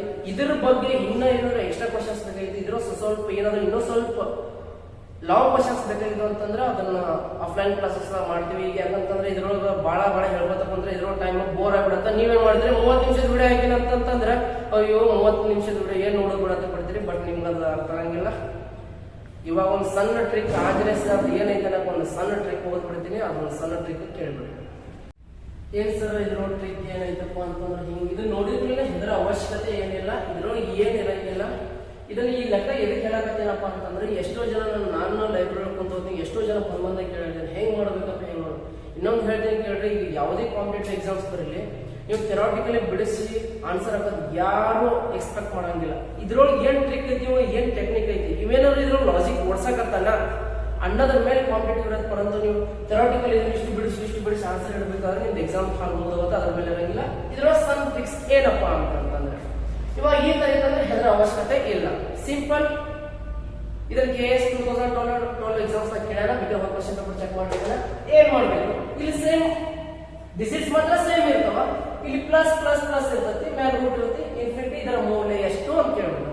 ಇದರ ಮೌಲ್ಯ ಹೆಂಗಪ್ಪ ಅಂತಂದ್ರೆ ಇಲ್ಲಿ 6 ಐತಲ್ಲ, 6 ಗುಣಿಸಿದ್ರ 6 ಬರಬೇಕು, ಗುಣಿಸಿದ್ರ 6 ಬರಬೇಕು. ಎರಡು ಸಂಖ್ಯೆಗಳನ್ನ ಗುಣಿಸಿದ್ರೆ 6 ಬರಬೇಕು. ಆ ಎರಡು ಸಂಖ್ಯೆಗಳ ಮಧ್ಯದ ನಡುವಿನ ವ್ಯತ್ಯಾಸ 1 ಇರಬೇಕು. ಹೆಂಗ್ ಸರ್ ಅಂತಂದ್ರೆ ಇವಾಗ 6 ಐತಾ, ಇವಾಗ 6 ಗುಣಿಸಿದ್ರೆ 6 ಬರಬೇಕು. 2 ಮೂರ್ಲೆ 6 ಬಂತು.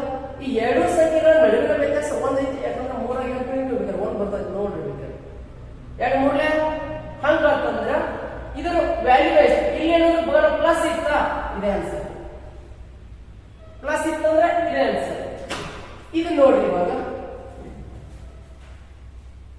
ಸೆಕೆಂಡ್ ಕ್ವಶನ್, ಇಲ್ಲಿ ಮೈನಸ್ ಐತಿ, ಇಲ್ಲಿ ಪ್ಲಸ್ ಇತ್ತು, ಇಲ್ಲಿ ಮೈನಸ್ ಐತಿ. ಇದು ನೋಡ್ರಿ ಇಲ್ಲಿ 6 ಐತಿ, ಗುಣಿಸಿದ್ರೆ 6 ಬರಬೇಕು. ಆ ಎರಡು ಸಂಖ್ಯೆಗಳ ನಡುವಿನ ವ್ಯತ್ಯಾಸ 1 ಇರಬೇಕು. ಇದನ್ನು ನೋಡ್ರಿ 2 ಮೂರನೇ 6. ಇಲ್ಲಿ ಪ್ಲಸ್ ಐತೆ ಅಂತಂದ್ರೆ ದೊಡ್ಡ ಸಂಖ್ಯೆ ಆನ್ಸರ್, ಇಲ್ಲಿ ಮೈನಸ್ ಐತೆ ಅಂತಂದ್ರೆ ಸಣ್ಣ ಸಂಖ್ಯೆ ಆನ್ಸರ್. ಇಷ್ಟೇ ಇದ್ರ ಟ್ರಿಕ್ ಒಳಗೆ ಏನಿರಂಗಿಲ್ಲ. ಆಲ್ರೆಡಿ ಕ್ವಶನ್ ಕೇಳ್ಯಾನ. ಪ್ಲಸ್ ಇತ್ತ ಗುಣಿಸಿದ್ರೆ 2 ಸಂಖ್ಯೆ ಗುಣಿಸಿದ್ರೆ ಈ ಸಂಖ್ಯೆ ಬರ್ದಿರಬೇಕು. ಹೊಳ್ಳೆ ಪ್ಲಸ್ ಇತ್ತ ದೊಡ್ಡ ಸಂಖ್ಯೆ ಆನ್ಸರ್, ಈ 2 ಸಂಖ್ಯೆ ಗುಣಿಸಿದ್ರ ಈ ಸಂಖ್ಯೆ ಬರ್ದಿರಬೇಕು, ಇಲ್ಲ ಮೈನಸ್ ಇತ್ತ ಸಣ್ಣ ಸಂಖ್ಯೆ ಆನ್ಸರ್. ಸರ್ ಮತ್ತೆ ಇದ್ರೊಳಗೆ ಬೇರೆ ಬೇರೆ ಸಂಖ್ಯೆ ಕೊಟ್ಟಿದ್ರೆ ಅಂದ್ರೆ ಏನ್ ಟ್ರಿಕ್ ಅಂತ, ಬೇರೆ ಬೇರೆ ಸಂಖ್ಯೆ ಕೊಟ್ಟಿದ್ರೆ ಅಂದ್ರೆ ವರ್ಗ ಸಂಖ್ಯೆಗಳಿಗೆ ಕೊಟ್ಟಿರ್ತಾರ, ಅದನ್ನು ಲೆಕ್ಕ ಮಾಡಬಹುದು, ಅದನ್ನ ಈಸಿಯಾಗಿ. ಇದರ ಮೇಲೆ ಇನ್ನೊಂದು ಎಕ್ಸಾಂಪಲ್ ಯಾವ್ದಪ್ಪ ಅಂತಂದ್ರೆ ಇಲ್ಲಿ ನೋಡ್ಬೇಕಿದ್ರೆ square of 20 plus square of 20 plus square of 20 infinity. ಇದರ ಮೌಲ್ಯ ಎಷ್ಟು ಅಂತ ಕೇಳ್ತಾರೆ. ಇದರ ಮೌಲ್ಯ ಅಂದ್ರೆ 20 ಐತಿ. ಎರಡು ಸಂಖ್ಯೆಗಳನ್ನ ಗುಣಿಸಿದ್ರ 20 ಬರಬೇಕು. ಆ ಎರಡು ಸಂಖ್ಯೆಗಳ ನಡುವಿನ ವ್ಯತ್ಯಾಸ 1 ಇರಬೇಕು ಅಂತ ಹೇಳಿ. ಇವೆರಡು ಸಂಖ್ಯೆಗಳು ಯಾವ್ದು, ಈಗ 4 5 20. ಇವೆರಡು ಸಂಖ್ಯೆ ಗುಣಿಸಿದ್ರೆ 4 5 20. ಬಟ್ ಇಲ್ಲಿ ಪ್ಲಸ್ ಐತೆ ಅಂದ್ರೆ ನಾವು ಅವಾಗಲೇ ಹೇಳಿದ್ರೆ ದೊಡ್ಡ ಸಂಖ್ಯೆ ತಗೋಬೇಕಂತ, ಇದೇ ಆನ್ಸರ್. ಬೈ ಚಾನ್ಸ್ ಹಿಂಗಿತ್ತಂದ್ರೆ 20 minus square of 20 minus square of 20 infinity. ಇದರ ಮೌಲ್ಯ ಹಿಡಿಯಪ್ಪ ಅಂತಂದ್ರೆ ಈ 20 ಬರ್ಕೋರಿ, ಗುಣಿಸ್ರಿ 4 5 20. ಇಲ್ಲಿ ಮೈನಸ್ ಐತಾ, ಸಣ್ಣ ಸಂಖ್ಯೆ ಆನ್ಸರ್ 4. ಈ ತರ ಟ್ರಿಕ್ಸ್ ಏಜಸ್ ಮೇಲೆ ಬರೀ ಮಗ್ಗಿಗಳ ಮೇಲೆ ಆನ್ಸರ್ ಹೊಡಿಬಹುದು. ಅವಾಗ್ಲೇ ಹೇಳಿದ್ನಲ್ಲ ಮೀನು ಮೂಡು ಮೀಡಿಯನ್ ರೇಂಜ್, ಅವು ಟ್ರಿಕ್ಸ್. ಮತ್ತೆ ಅವು ಏನಾದ್ರು ಬೇರೆ ಥಿಯರಾಟಿಕಲ್ ಅವೆಲ್ಲ ಅವು ಟ್ರಿಕ್. ಮೀನು ಮೋಡು ಮೀಡಿಯನ್ ಈ ಮೂರದ್ರ ರಿಲೇಷನ್ಸ್ ಒಂದು ಕ್ವಶನ್ ಕೇಳ್ತಾನೆ. ನಾಟ್ KPSC KSP ಡಿಪಾರ್ಟ್ಮೆಂಟ್ ಕೇಳಿಲ್ಲ, ಏನಾದ್ರು ರೈಲ್ವೆ ಸೆಂಟ್ರಲ್ ಗೌರ್ಮೆಂಟ್ ಎಕ್ಸಾಮ್ಸ್ ಕೇಳ್ತಾನೆ. ಅದನ್ನ ಆಫ್ಲೈನ್ ನೋಡಿಸ್ದಾಗ ನಾನು ಹೇಳ್ತೀನಿ. ಇವತ್ತಿಗೆ ಇಷ್ಟು ಕ್ಲಾಸ್ ಸ್ಟಾರ್ಟ್. ಒಂದ್ ಮಾತು ಹೇಳ್ಬಿಡ್ತೀನಿ ಕೇಳ್ರಿ, ಇದು 25 ನಿಮಿಷ ವಿಡಿಯೋ ಐತೆ 30 ನಿಮಿಷ ವಿಡಿಯೋ ಐತೆ ಅಂತ ಅನ್ನೋದಕ್ಕಿಂತನೂ ಬೇಜಾರು ಮಾಡ್ತಾರೆ. ಒಂದು ಕಾನ್ಸೆಪ್ಟ್ ಫುಲ್ ಹೇಳಿ ನಾನು ನಮ್ಮ KPSC KSP ಏನ್ ಬರಬೇಕಿಲ್ಲ ಸ್ಟಾಟಿಸ್ಟಿಕ್ಸ್ ಕ್ವಶನ್ ಓದೋಣ ಅಂತಂದ್ರೆ ನಾ ಇಷ್ಟೊತ್ತನಕ ಏನ್ ಹೇಳ ಮೀನ್ ಮೋಡ್ ಮೀಡಿಯನ್ ರೇಂಜ್ ಇದ್ರ ಮೇಲೆ ಹೋಗಿತಾನ. 25-30 ನಿಮಿಷ ಐತಂತಂದ್ರೆ ವಿಡಿಯೋ ನೋಡೋದು ಬಿಡಬೇಡ್ರಿ. ಇವತ್ತೇನು ನೆಕ್ಸ್ಟ್ ಕ್ಲಾಸಸ್ ಅಂತಂದ್ರೆ ಎಲ್ಲಾ ಟಾಪಿಕ್ಸ್ ಹಿಡ್ಕೊಂಡು ಎಲ್ಲ ಟಾಪಿಕ್ಸ್ ಥ್ರೂನ ಹೋಗೋಣ. ಓಕೆ, ಎಲ್ಲರಿಗೂ ಥ್ಯಾಂಕ್ ಯು. ಈ ವಿಡಿಯೋ ನೋಡಿ ಮತ್ತೆ ಈ ವಿಡಿಯೋದ ಡಿಸ್ಕ್ರಿಪ್ಷನ್ ಬಾಕ್ಸ್ ಅಲ್ಲಿ ನಮ್ಮ ಟೆಲಿಗ್ರಾಮ್ ಚಾನಲ್ ಲಿಂಕ್ ಹಾಕಿರ್ತೀವಿ. ಸೊ ಅದನ್ನೊಂದು ಟೆಲಿಗ್ರಾಮ್ ಚಾನಲ್ ಲಿಂಕ್ ಒಂದು ನೋಡಿ. ಇನ್ನು ಮೇಲೆ ನಾವು ನಾಳೆಯಿಂದ ಮಂಡೆಯಿಂದ ಹಿಡಿದು ಸಬ್ಜೆಕ್ಟ್ ವೈಸ್ ಕ್ವಶನ್ಸ್, ಈಗ ಹೆಂಗ್ ಟೆಲಿಗ್ರಾಮ್ ಅಲ್ಲಿ ಜಸ್ಟ್ ಕಾಮನ್ ಕ್ವಿಜ್ ನಡೆಸ್ತಾರೆ, ನಾವು ಕ್ವಶನ್ ಪೇಪರ್ ದಲ್ಲಿ ಬಿದ್ದಿದ್ದು ಎಕ್ಸ್ಪೆಕ್ಟೆಡ್ ಕ್ವಶನ್. ನಂದು ಅಜ್ಞಾನ ಸರಿ ಅಕಾಡೆಮಿಗೆ ಸರ್ಚ್ ಫಾರ್ ಕ್ವಾಲಿಟಿ ಅಂತ ಹಾಕಿನಲ್ಲ, ಇನ್ನು ಕ್ವಾಲಿಟಿ ಕ್ವಶನ್ಸ್ ಅನ್ನ ನಮ್ಮ ಟೆಲಿಗ್ರಾಮ್ ಚಾನಲ್ ನ ಲಿಂಕ್ ಕಳಿಸಿರ್ತೀವಲ್ಲ, ಟೆಲಿಗ್ರಾಮ್ ಚಾನಲ್ ಲಿಂಕ್ ಅಲ್ಲಿ ನೋಡ್ರಿ subject wise 100 questions daily 100 questions ಹಾಕ್ತಿರ್ತೀವಿ. ಸೊ ಎಲ್ಲರೂ ಅಟೆಂಡ್ ಆಗ್ರಿ, ಎಲ್ಲರೂ ಟೆಲಿಗ್ರಾಮ್ ಜಾಯ್ನ್ ಆಗ್ರಿ. ಇನ್ನೊಂದು ಹೇಳಬೇಕಪ್ಪ ಅಂತಂದ್ರೆ ನಿಮ್ಗೆ ಏನಾದ್ರು ಈ ವಿಡಿಯೋ ಕೇಳ್ಬೇಕು, ಆಂಜನೇಯ ಸರ್ ಕ್ಲಾಸಸ್ ಕೇಳ್ಬೇಕು, ನಾನು ಇನ್ನೂ ಅನಿಸ್ತಪ್ಪ, ನಾನು ಔಟ್ ಆಫ್ ಹೊಡಿಬೇಕು ಮಾರ್ಕ್ಸ್ ಅನಿಸ್ತಂತಂದ್ರೆ ನಮ್ಮ ಯೂಟ್ಯೂಬ್ ಚಾನಲ್ ಅನ್ನು ಸಬ್ಸ್ಕ್ರೈಬ್ ಮಾಡ್ರಿ, ಮತ್ತೆ ನಿಮ್ಮ ಫ್ರೆಂಡ್ಸಿಗೂ ಎಲ್ಲರಿಗೂ ಸ್ವಲ್ಪ ಹೇಳ್ಬೇಡ್ರಿ. ಓಕೆ, ಎಲ್ಲರಿಗೂ ಥ್ಯಾಂಕ್ ಯು.